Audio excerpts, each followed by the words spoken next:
Welcome to another Top 5 with Kris 05. Today we will look at 5 of the best performing decks for climbing for Ashes of Outland in June. It seems like I pretty much nailed it in the last Top 5 from 3 weeks ago, but still, some cards have changed and some archetypes have become better than others, so a new Top 5 never hurts to keep you up to speed. As always, I will give you an overview of each deck so you can decide for yourself if you want to play that kind of deck, accurate win rates for each of them, specific mulligan guides, and if it's worth it to craft them. I will also mention other good options for climbing other than the 5 featured decks at the end, so stick around. I hope you enjoyed the video, and if you do, a like always helps and so does a subscribe. Now let's get into it. Before we get into the decks, I just want to remind you that you need to leave 2 open quest slots for the June 17th so you can get the new legendary quest without burning a regular quest. Even if your quest log is full, the legendary quest will just swap out one of your other gold quests, but there is no reason for you to miss out on that extra gold. The legendary quest will also appear on the 24th of June and on the 1st of July, so keep those quest logs at 1 quest at max so you don't miss out on some extra gold. All 3 of the legendary quests will reward 3 packs each. Back to the top 5. There's no more reason for me to make that homemade bar I used to give you guys so you can better navigate between the decks, since YouTube finally figured it out on their own, and now you can just use the chapter function, which pretty much does the same. The first deck on the list has to be Warrior, and you can't go wrong with Enrage, Bomb, or Egg Warrior. All of these are doing great for climbing to Legend, and even to top 1000. We talked about Bomb Warrior in the last top 5, and about Egg Warrior in the top 5 before that, so now it's time to mention Enrage Warrior. The main difference between Egg Warrior and Enrage Warrior is the 2 eggs and the Terran, which are switched for 2 Tolvirs and 1 extra Corcoran Elite. It's not an easy deck to master, but it can definitely skyrocket your ranks if you know what you're doing with it.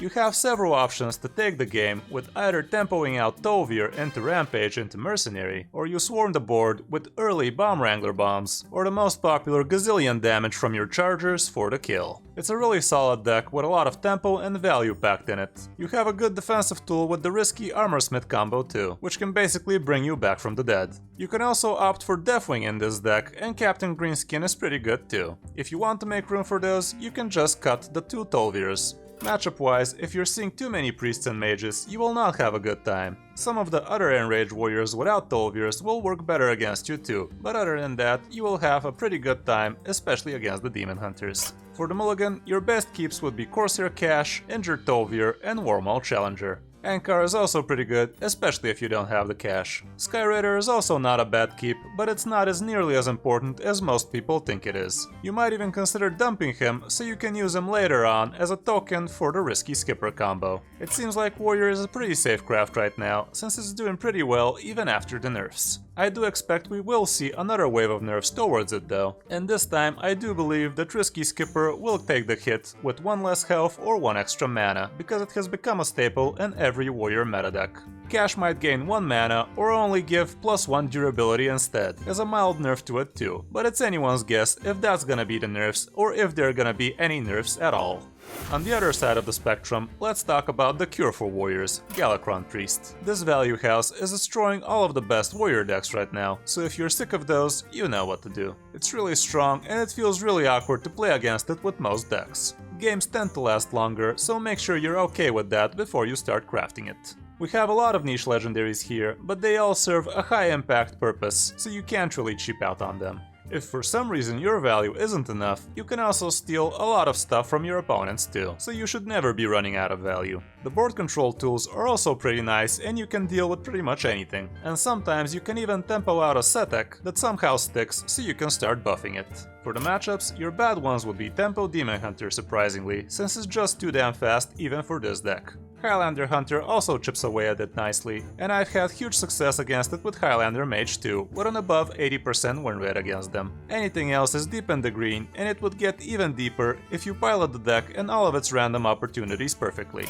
Usually, you always want to be keeping your Disciples, Mind Flare, and Thought Steal, but depending on the matchups, you need to have decent removals too. Consider the threats you will be facing early on in the mulligan phase, and pick the ones that will help you reach the mid-game. Madame Lazul is also a pretty good free drop, and not only that, but it also reveals your opponent's complete hand pretty much. Keeping Galakrond against slower decks is also a pretty good idea, so you can start generating that value nice and early. The deck is pretty expensive, but I don't think it's gonna be a bad idea for you to craft it, especially if you enjoy the priest archetype. True, there are a lot of niche legendaries in there, but I'm pretty sure we will see a lot more great priest and neutral cards in the next 2 expansions, so a good Highlander priest will be inevitable soon. Consider this as an investment for the future as well, if you think it's too expensive for you right now. Next up, we have to talk about Demon Hunter again, with which we complete the rock, paper, scissors trinity. Warrior beats Demon Hunter beats Priest, and Priest beats Warrior. Fun!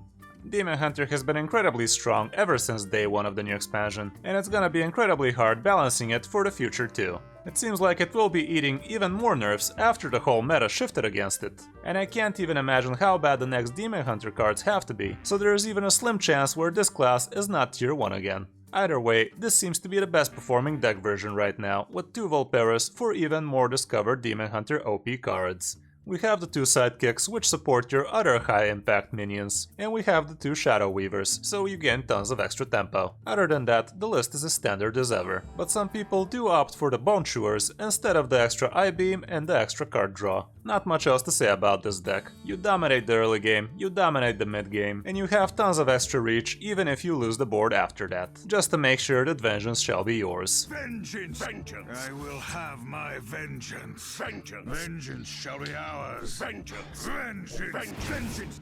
Everything is super green for you, except for the obvious warriors. As much as I don't enjoy the risky skipper warriors, it seems like they are the only thing that keeps Demon Hunters at bay. For the mulligan, you obviously want your good 1-drops and your Umberwing. If you already have one of those, you can keep Satire too. And if you have some early game synergies with Twin Slice, that's also a good keep. If I-Beam is already your most left card, you could consider keeping it, so you have a good early game removal for only 1 mana. And if you already have a good 1-drop, you can support it with a sidekick.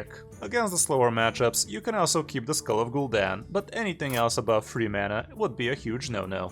Is it worth the craft? Obviously. It's not expensive and it's busted, and Blizzard have refused to nerf it to the ground like they did with so many others. We are getting a new Demon Hunter skin bundle, so it should be safe for 2 more weeks. Gotta get them sales first, right? Maybe after that they will do a brutal nerf to Warglaive down to 3 durability, or to Satire up to 4 mana, but time will tell. Next up, let's talk about Stealth Galakrond Rogue again. It feels like Rogue did fall in power in the past few weeks, but I think the Questing Adventurer version might bring it back again. This version opts for less invokes with the removal of the Maniac, but if you feel like you're missing it too much, you can replace it for the extra questing or for the sap. The deck has quite the high skill cap, and you really need to be good with it to make it work nowadays. With the lack of rogues now, some people might get caught off guard and leave your lackey on turn 5 for the easy Togwaggle, but don't try to pull off stunts like that if you don't have an extra lackey in hand. There are versions that can Togwaggle scheme as well, but since you're already doing great against Priest, I think it's gonna be an overkill for that. Can't really show you an accurate matchup section here, since this particular version doesn't have that many games, but you should get the picture. You will be fine against the Demon Hunters and against Priests, but Spell Druids and Mages won't be fun. With Warriors, it will be awkward and slightly below 50%. For the mulligan, you will always want to have a good 1-drop with Spy Mistress at the top. Spy Mistress is also pretty solid, and if you have either of those, you can keep Sage and Praise Galakrond too. If you have a cheap hand, you might keep Eddie and Questing Adventurer, but be considerate to your opponent's early game removals and early game board potential. If you have the coin, Miscreant and Eddie are great. Currently, it's a bit iffy crafting this deck because you have to be really good with it to make it work. Games are not very fast and they're very action and decision intensive. If you're up for a challenge, sure, craft away, but if you want easy fast ranks, then refer to the previous deck.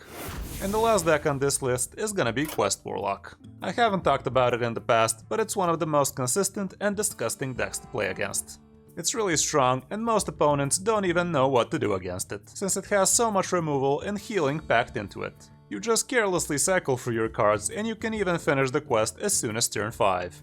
A lot of people don't really understand why there are Highlander cards in this deck, but with its high cycle potential, you can even be Highlander as soon as turn 9. The general idea of the deck is to finish the quest nice and early and cheat out a lot of burn damage with your Malagos and hero power. You can also zerg the board with Big Taunts and Alexes too. It's not an easy deck to pilot, but once you master it, you're gonna be very green with it. Your only counter will be Bomb Warrior, and that's why we have one ooze in here, just to reduce the odds of them jamming a ton of bombs in your deck before you're done with your plot twists. Highlander Hunter is also not an easy deck to play against, and Highlander Mages can be a problem too, but you will still be favored. For the mulligan, your MVP will be Plot Twist by far. Questing Explorer and Sense Demons is also pretty good, and some early game removal helps too. Don't get baited by Mortal Coil early on, since pretty much nobody runs 1 health minions for the early game. Ooze can also be a great keep against warriors, and Nether Breath can be good for early game sustain and removal too. Again, this one isn't cheap, but most of the cards are pretty good crafts anyway, so you shouldn't feel bad crafting them. It's challenging to master it, but if you enjoy the OTK playstyle, then you should be good with it. Other than that, Highlander Hunter is still doing pretty well, and also Highlander Mage ain't bad either. Spell and Malagos Druid are also doing fine, and Face Hunter and Murloc Paladin are also good on a budget. The other decks aren't doing too well right now, but it all comes down to the player to make them work. So that's gonna be it for this video, guys. Hope this helps you climb some ranks and get better results than last season. If you enjoyed the video, a like and a subscribe helps the channel and what I do a lot. Thanks for watching, I'm Kris05 and I'll see you in my next video or stream.